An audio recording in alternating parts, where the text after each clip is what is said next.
Light ગઈ હતી તોય પણ મેં બહુ મુશ્કેલથી આપણા રોટલા બનાવ્યા પણ તમારે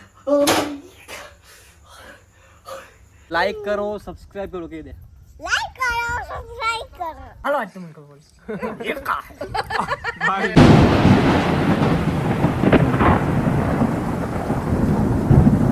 સો ઓલરાઈટ ગુજરાતી સો કેમ છો સ્વાગત છે મારા ન્યૂ બ્લોગમાં ન્યૂ વિડીયોમાં તો ચલો ગાઈસ શરૂ કરીએ આજનો બ્લોગ આપણા દેશનો બ્લોગ ગામનો બ્લોગ ગાઈસ મેં તમને કીધું કે હું દેશમાં કેના કારણે આવ્યો એનું કારણ આ હતું કે દાદીની તબિયત બહુ ખરાબ હતી સમજો દાદીને મતલબ બાટલા ઘણા ચડ્યા છે અને તબિયત ઘણી ખરાબ હતી એટલે મારે અચાનકથી અહીંયા આવવું પડ્યું એટલે 2-3 દિવસ રોકાઈશ અહીંયા ઘરે રહીશ અને દાદી સાથે વાતચીત કરીશ એટલે એમનું જલ્દી બરાબર થઈ જાય એમ તો બધા ઘરે બધા છે મમ્મી છે ભાઈ છે મમ્મી બધા છે પણ થોડુંક મારે પણ આવું હતું મન હતું એટલે પપ્પાએ મને ફોન કર્યો એટલે મારે નીકળવું પડ્યું એટલે દાદીની તબિયત જલ્દી બરાબર થઈ જશે ને હું ફટાફટ પાછો મુંબઈ નીકળી જઈશ દાદીની તબિયત એકદમ બરાબર થશે એટલે અને હવે જે 3-4 દિવસ મારા જે વિડીયો આવશે દેશના વિડીયો આવશે હું જે દિવસમાં જે ડેલી બ્લોગિંગ કરીશ એવું નાખીશ ઠીક છે અને દાદીને થોડીક મજાક મસ્તી કરીશ અને હસાવવાની કોશિશ કરીશ એટલે જલ્દી બરાબર થઈ જાય બસ જે હાથમ અટમ છે ને તો બધા પોતે રમે મારા ઘરે મમ્મી ને નનકો ભાઈ ને રમે ભલે એમને ક્યાં આવડતું નહીં ખાલી થોડું ઘણું આવડે તો રમે હેરા ભાઈ મને કે રમવા મને કે રમતા આવડતું નહીં મારી પટ્ટી કરાવી મને આવડતું નહીં રમતા ને આમ મને વધારે ફોર્સ કરે મને ક્યાં આવડતું નહીં પણ ચલો એ કે આપણે ટ્રાય કરીએ બરાબર ને દાડી રમી લઉં ને તો આપણે છે આ વસ્તુ આવી છે એટલે આપણે 10 રૂપિયા હાલ્યા છે જોઈ છે હારી કે જીતી છે ભાઈ હું ને ઘડી હારું હોર્યો અને અમારા બીજા ખેલાડી આવી ગયા છે મનસુખભાઈ મારી પટ્ટી જોવે મનસુખભાઈ જીતાડજો મનો આમ કરો તો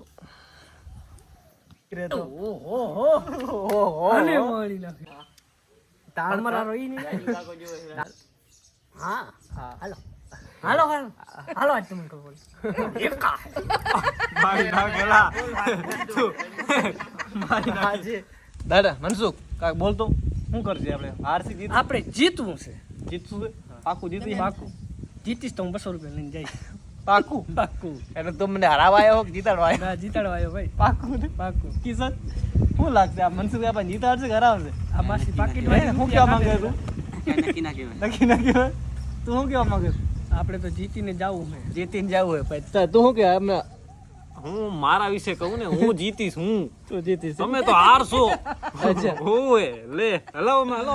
વિચાર કરો આપણા કિસ્મત નબળા છે ભાઈ આજે સાચું કહું જેમ બને ને મેં બહુ પેલા હાર્યો તો બહુ બીજા હારી ગયો 4 હારી ગયો મને લાગે હજી 4 બીજા નાખી જઈશ હજી સુધી હું જીત્યો નથી 10 રૂપિયા જીત્યો નથી થઈ ગઈ છે આપણી સાંજ મતલબ દેશની સાંજ તમે જોઈ શકો છો આ છે આપણું ગામડું અને ગામડાની સાંજ કંઈક આવી હોય છે અલગ સુનેરી દેખાય છે હજી અને આ બાજુ સૂરજ આપણે ફૂલ મોજ કરીએ છીએ આજે છત ઉપર આવ્યો છું ભાઈની છત છે બરાબર એમનું ઘર છે તો એમની છત ઉપર આવ્યો છું અને અહીંયાથી આ જો આ મારું ઘર છે માં અને આ મારી માં છે બરાબર આ ઉમેદ છે આ આપણે હસમુખ છે આ બે છે આ બે ભાઈના છોકરા છે અને અત્યારે અમે છત ઉપર છીએ ને ફૂલ મોજ કરી છીએ મતલબ મસ્ત સાંજની જે હોય ને શું કહેવાય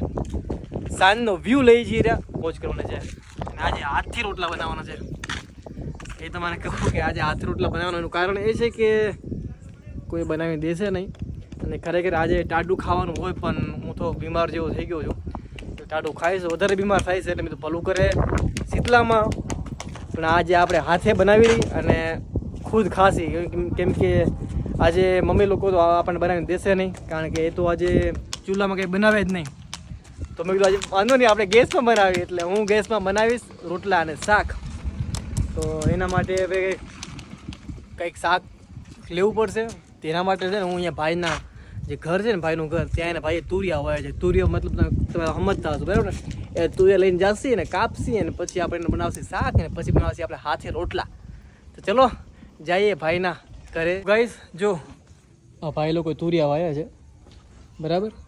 તમે તમારી ભાષામાં શું કહેતા છો એ ખબર નથી, એટલે કે અમે અમારી ભાષામાં તુરિયા કહીએ છીએ. તો આપણે હવે હજી ઉગ્યા નથી અહીંયા, પણ જે ઉગ્યા હોય એક બે જે મળે આપણને એ લઈ અને એનું શાક બનાવીએ. ઠીક છે. તો ભાઈ ઉમેદ અને હસમુખ આપણે તુરિયા ગોતી. જો મને એક તુરિયું મળી ગયું છે. આ દેખાય છે, હા નનકા છે, આટલા જ છે, પણ વાંધો નહીં, આપણે કામ આવશે બરાબર ને. તો આપણે લઈ લઈએ તુરિયા અને પછી જઈએ આપણે સીધા. ચાવી નથી, પણ જો આ ભાઈ જો ઉપર ચડીને ગયો, ભલે પોતાનું જ ઘર છે, અહીંયા તે રહેતા નથી, બીજે રહે છે, પણ ઉપર ચડીને ગયો, અંદર ગયા, અંદર દરવાજો ખોલ્યો ને પછી મેં ગયા. અને આ જો એક અમારા ભાભી બેઠા હે, એકલા બેઠા વાતો કરે, ખબર નહીં. તો હાલો જઈએ આપણે ઘરે. પ્રાચુડી હે, આ અમારે પ્રાચુડી હે, ઘણી મસ્તી કરે હે. હા પ્રાચુ,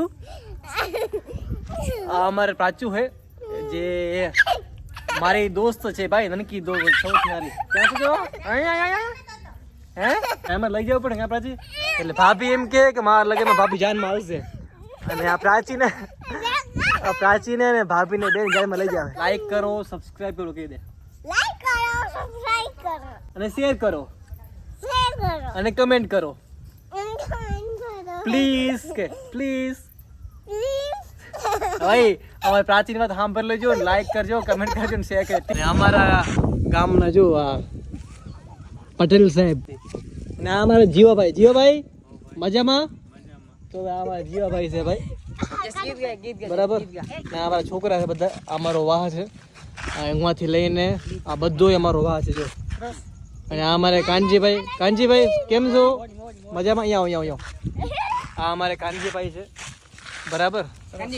અમારા વાહના બહુ મતલબ ઉપસરપંચ થવાના છે થોડા ટાઈમમાં. નથી. અને આ બધા છોકરા મતલબ દેહમાં આવીને એટલે ફૂલ મોજ કરવાની, કોઈ મોજ કરવામાં કાંઈ કિન્નુસાઈ કરવાની નહીં. અને અમારા ગામમાં આવા ગાંડા ભર્યા જો, આ બધા ગાંડા અમારા ગામમાં ભર્યા છે. જ્યાં લગી અમારા ગામમાં આવા ગાંડા હશે ને, આવું ગામ ક્યારેય આગળ વધશે નહીં. આવી ગયો છું ઘરે, અને મેં તમને કીધું ને કે હું મારે હાથે જ મારે બધું બનાવવું પડશે, કારણ કે આજે કોઈ મને સાથ આપવા નથી, કે મમ્મી તો આજે બનાવી ના દે, પછી બેન તો આપણે છે નહીં, એટલે કંઈ કહેવાય નહીં. તો મારે છે ને મારા હાથથી જ બધું બનાવવું પડશે. એટલે આમ જો આ છે ને, આને આ તોડિયા છે બરાબર, આને પેલા કાપ્યા છે મેં, એકદમ કટિંગ કર્યું હોય. અને હવે બધું મેં રેડી કરી નાખ્યું છે, અને આમાં મેં લીધું છે તેલ બરાબર. તો હવે હું મારા હાથે બનાવું છું ભાજી. કેવી ભાજી બનશે તો ઉપર વાળાને ખબર, તો જે ખાશે એમને ખબર, મતલબ ભાઈ જ ખાવાનો છે. તો ચલો બનાવીએ ભાજી દેશી રીતે. આજો તો શાક બને જરૂર. હવે હું બનાવું સીધા રોટલા. ઠીક છે, રોટલા બનાવું ને એટલે તમારે હું બતાવું કેવા બનાવું રોટલા. લાઈટ ગઈ છે ને તો હું વિડીયો બનાવું છું, વિચારજો લાઈટ ગઈ છે ને તો રોટલા બનાવું છું. કારણ કે રાત ચાલુ ઘણો, તો જો આ તાવડી મૂકી દીધી છે ગેસમાં, અને હું હવે મસ્ત રોટલા બનાવું છું. વાહ રાજુ વાહ, જોરદાર. તોડી નાખ એ વાહ.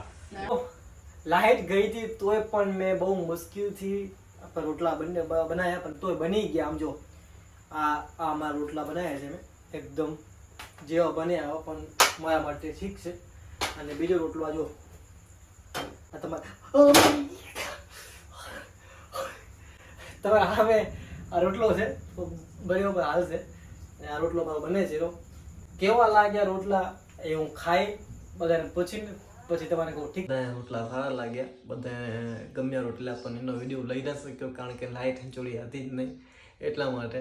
હવે આ વિડીયોને કરું છું એન્ડ, કારણ કે વિડીયો ઘણો થઈ ગયો છે લાંબો. ઠીક છે, તો વિડીયોને કરું છું એન્ડ.